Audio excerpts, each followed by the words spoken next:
Bom, muito obrigado, Dom Valmor, Dom Mol. Eu me sinto um pouco como o Dom Helder, quando ele foi muito aclamado, etc., na televisão. Ele disse, já sei qual a imagem que eu vejo.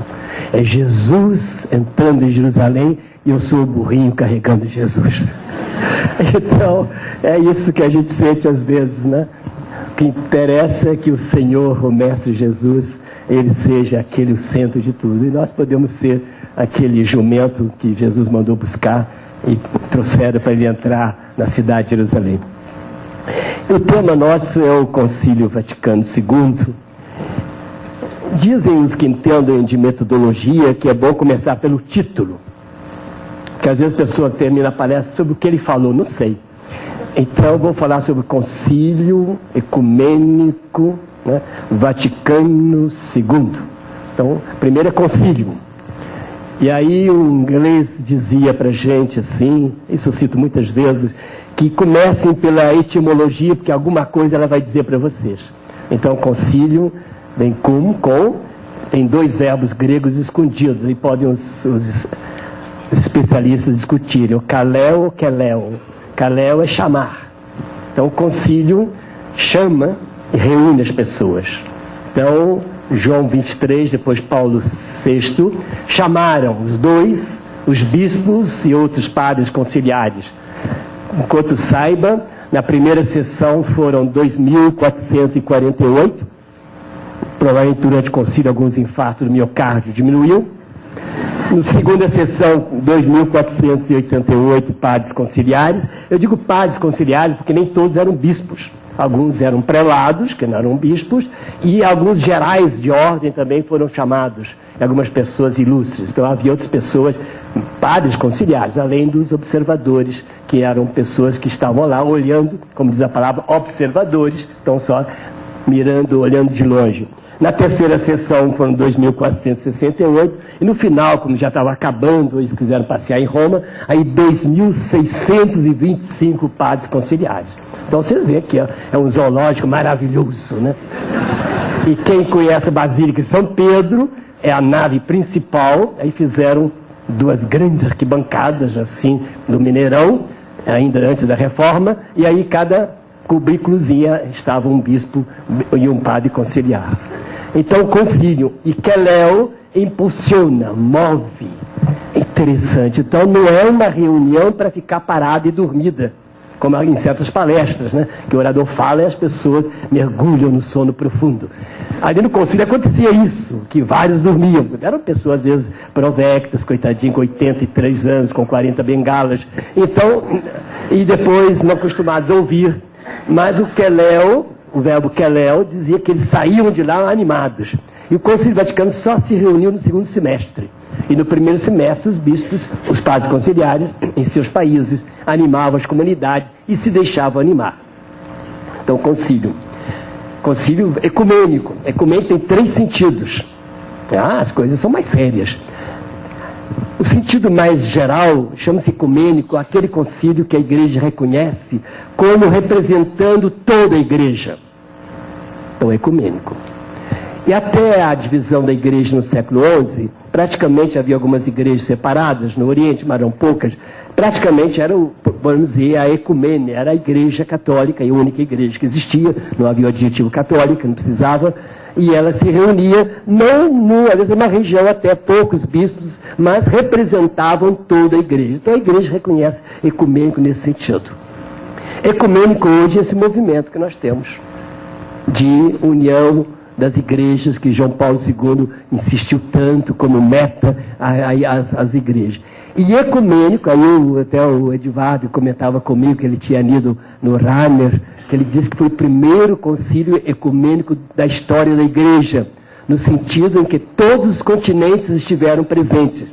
Que no Vaticano I, da América Latina, havia uns 3, 4 gatos pingados, poucos bichos da América Latina. Mas da África nenhum, se não me engano. Quem sabe tudo isso é beoso, né? E da Ásia, menos de certas regiões da Ásia. Mas ecumênico, representante de todos os países praticamente do mundo, foi o primeiro. Então, ecumênico no sentido teológico, são vários que houve. Ecumênico no sentido da participação dos não evangélicos como padres conciliares, ainda não existiu. Era o sonho de Dom Helder. Dom Helder queria que houvesse o Jerusalém II. O sonho dele era o Concílio Jerusalém II. Porque não seria mais no Vaticano. Vamos dizer porque Vaticano. Mas em Jerusalém, em que reunisse todas as religiões do mundo. Aí isso é Dom Helder, né? Aí seu grande concílio ecumênico. Mas esse nós esperemos que aconteça antes da escatologia, antes que o Senhor chegue à Terra. E ecumênico no terceiro sentido que eu falei, de toda a participação do mundo. Concílio ecumênico Vaticano. As pessoas dizem que o concílio foi em Roma. Não foi em Roma. O concílio foi no Vaticano, que é um Estado, não é Roma. Exato, é o Estado do Vaticano. Portanto, o concílio vaticano não foi na cidade de Roma. Os bispos iam toda hora a Roma. Iam de Roma para o Vaticano. Faziam vários passeios por dia. Iam tomar, às vezes, um traquezinho, uma coisinha assim, um conhaquezinho em Roma. Mas depois voltavam para o Vaticano. Mas lá que foi o concílio Vaticano. Portanto, isso é interessante, porque não é inocente. Se fosse em Roma, seria diferente o concílio. O Vaticano tem toda aquela tradição eclesiástica, com toda aquela maravilhosa basílica, tudo que ele faz. Hoje os sociólogos, os psicólogos, os antropólogos e os logos todos dizem que o ambiente marca muito as pessoas.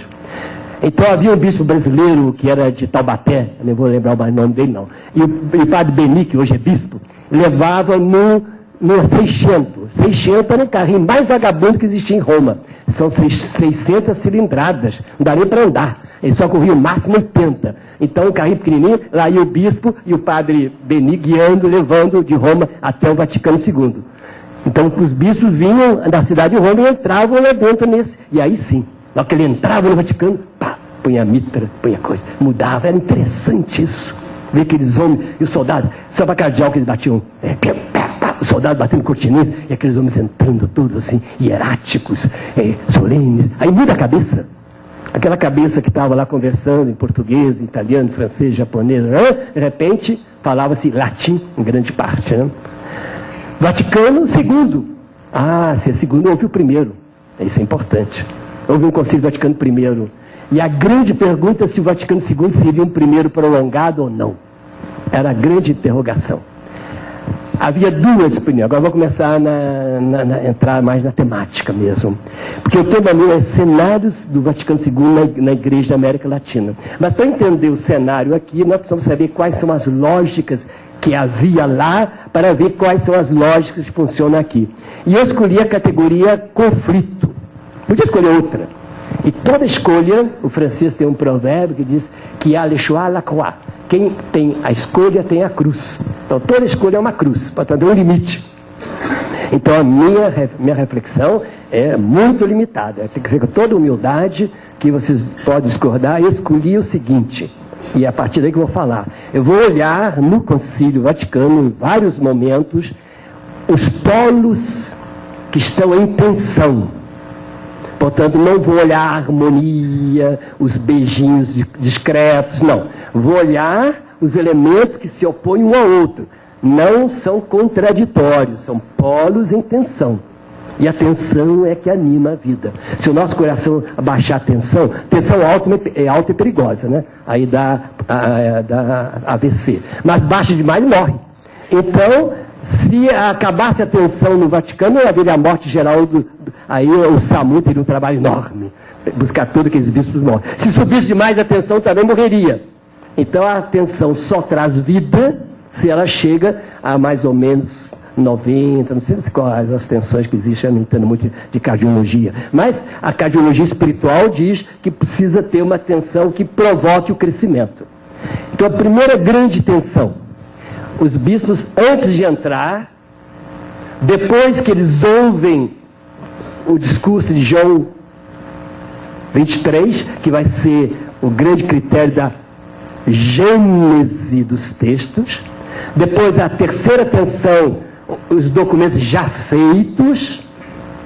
A quarta tensão, os documentos lidos e recebidos nos diferentes continentes. Cada uma dessas tensões, vou olhar lá e vou olhar aqui.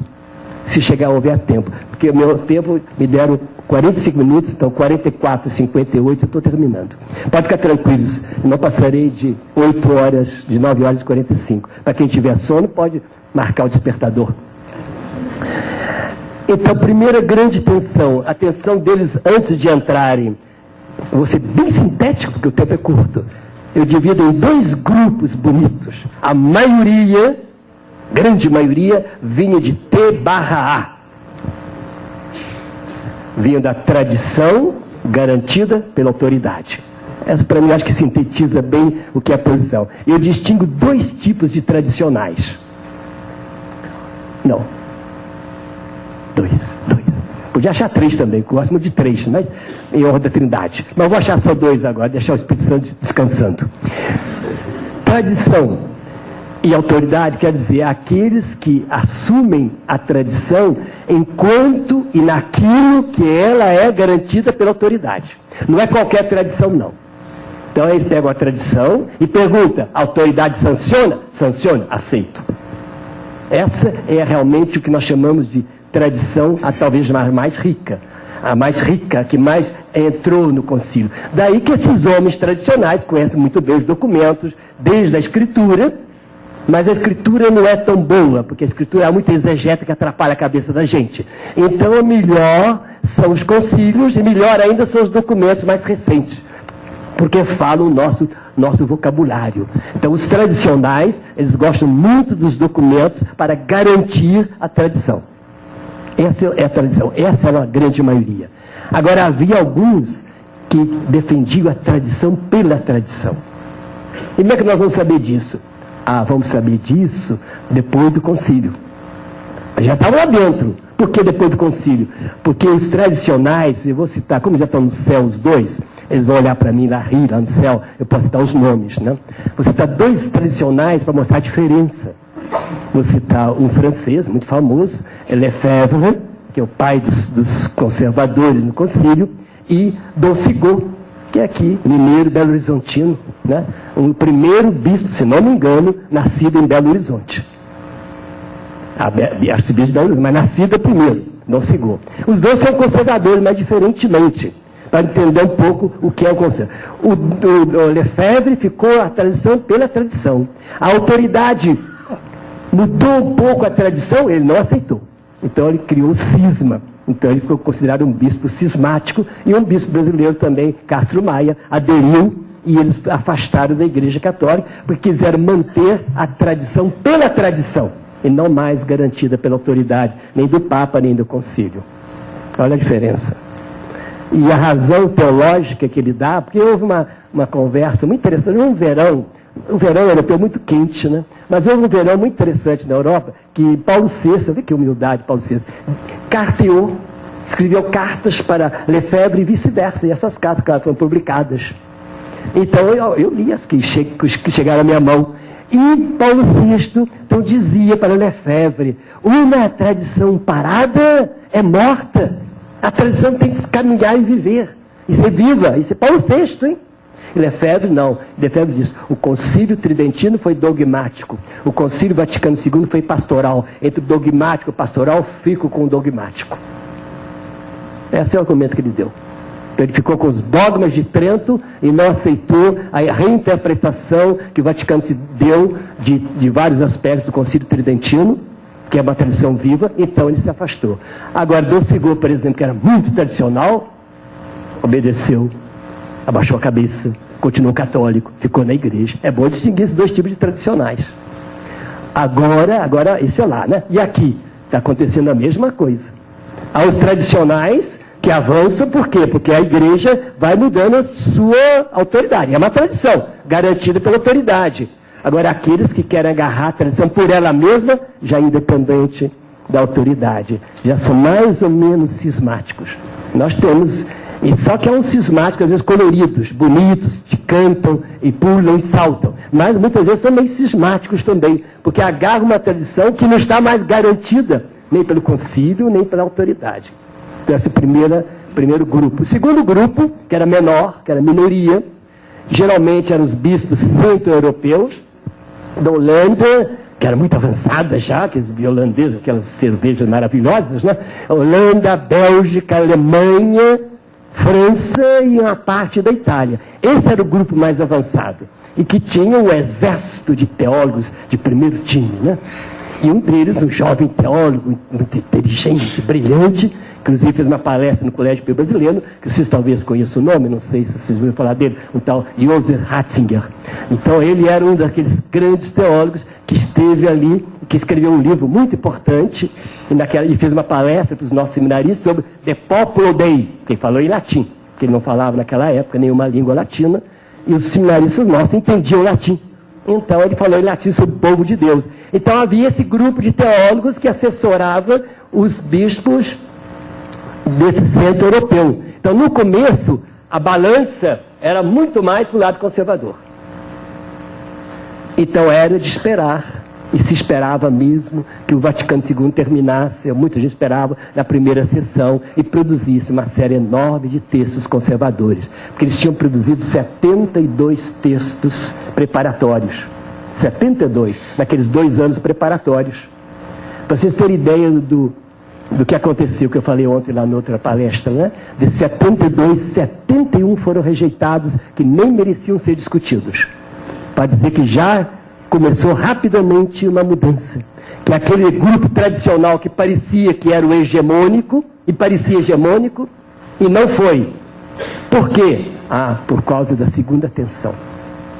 Não falei o fundamental desse segundo grupo. O fundamental desse grupo é a experiência, a liberdade interior, a autonomia, a decisão, a interpretação, a hermenêutica. São esses 2 grupos que se confrontaram e que se confrontam até hoje aqui nas nossas igrejas. Quando o Dom Valmor falava da dificuldade do momento atual, para mim é essa tensão entre os que seguram a história na mão, não querem que ela seja repensada, e os que querem repensar e interpretar a história para esse momento. E como as interpretações nelas entra muita subjetividade, e entra mesmo, entram também elementos ideológicos, entram mesmo, então as tensões são maiores. E como esse lado é plural, as posições são cada vez mais plurais.